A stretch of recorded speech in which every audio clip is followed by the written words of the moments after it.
The most prominent cities in the world have been swallowed whole by the earth, disappearing into pitch-black chasms and landing more or less intact in the midst of a vast underground ocean.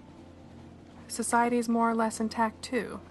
It's had to make some minor adjustments, of course, but the markets are still bustling, industry is still churning, and ships are still sailing in the name of the empire.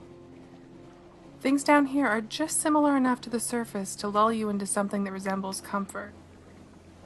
But that sensation is always short-lived, because even in the most comfortable moments, something uncanny is waiting just around the corner.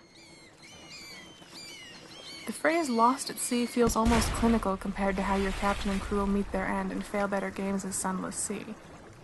I say will and not may because death is inevitable, especially in your first few hours with the game. You'll creep through unfamiliar waters, collect unbelievable tales, and if you are fortunate enough to return home, you'll be able to make use of what you gathered on your last outing to prepare for the next. Sunless Sea is a game of slow progress and meandering detours through a vividly written world. It exists as a more action-oriented offshoot of the text-based, free-to-play browser game Fallen London.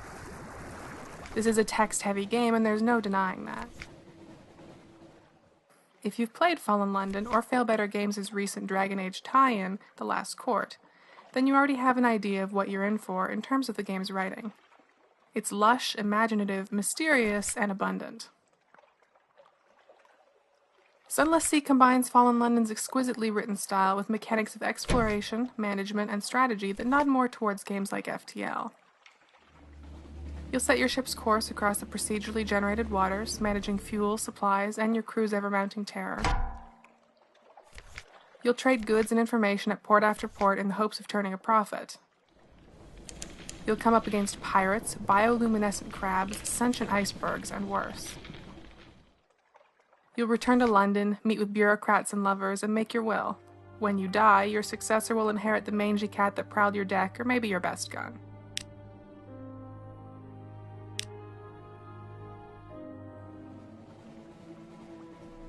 That said, Sunless Sea is far less concerned with micromanagement than many similar strategic games. While a savvy captain in FTL will be juggling their crew and their resources every single step of the way, Sunless Sea tucks these smaller pieces out of sight. This allows you to focus on the big picture, so you won't necessarily be tuning numbers the whole time if that's not what you want to do. Instead, you can lean back and take in the mundane and the surreal elements that swirl together to make Sunless Sea's world so memorable. Sunless Sea's contemplative pace and reams of text won't appeal to every player, but if you have a little patience and an appreciation for atmospheric storytelling, then it'll be hard to pass this one up.